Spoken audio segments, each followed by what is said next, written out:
I must apologise as well, actually, when we returned from that vigil. I was very emotional.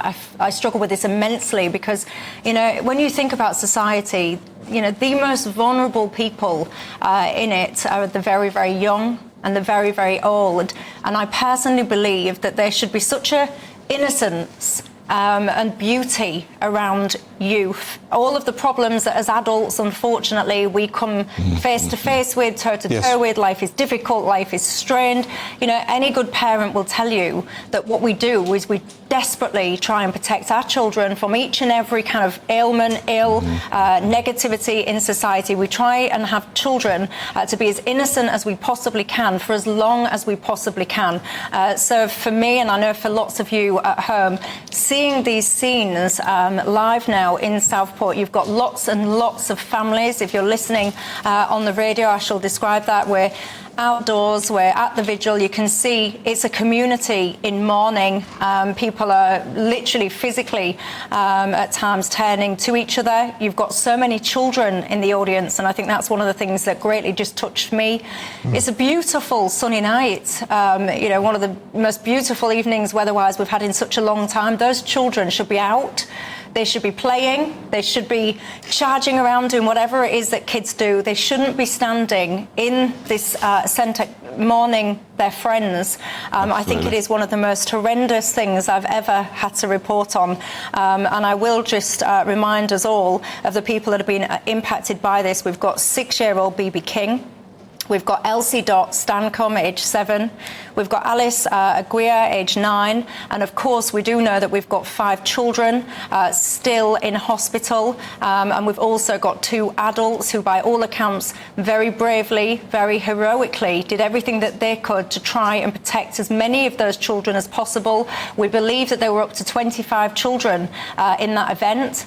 It was a Taylor Swift dance event. I'm showing you on the screen now the 3 little girls that are very sad, very tragically lost. I don't even want to say lost. They've been killed. Or murdered. They've been slaughtered in the most horrendous ways of possible. Of course, at a Taylor Swift event, many of us will have children, grandchildren, nieces, nephews, or just no children. Taylor Swift, is somebody that these young girls, they idolise. They look up to her. I was recently at a little tribute to Taylor Swift, and so many children, they'd made these little posters. They were so happy.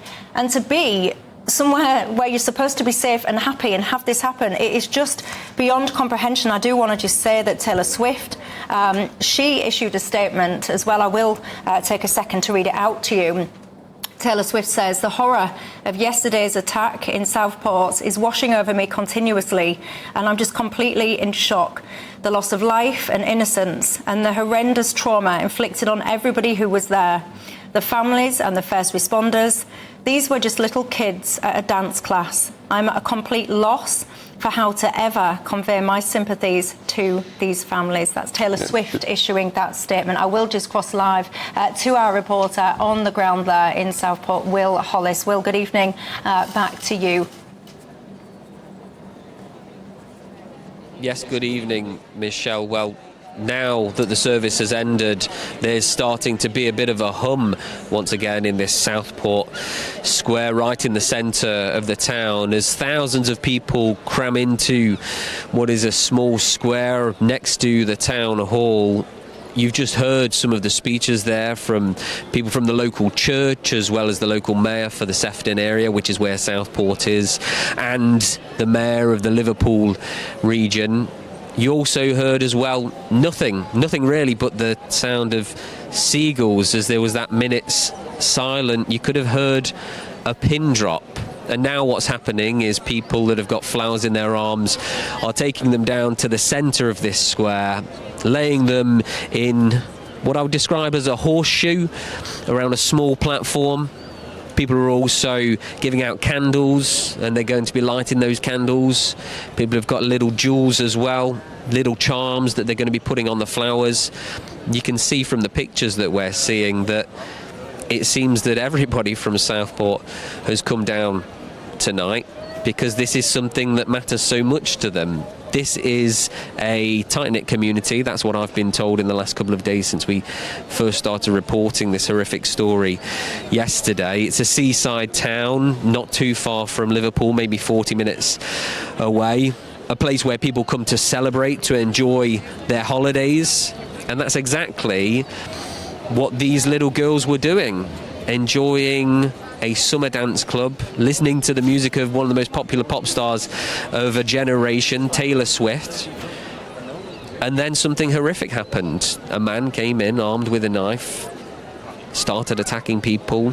We know the story now. It's been on the news for 24 plus hours.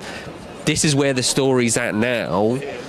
Thousands of people, a community where many people would know each other. A lot of people will be next to strangers right now, but they're coming together in shock, in grief, in pain, but united in the feeling that this is not what people want to see in their communities happening to the most vulnerable of people.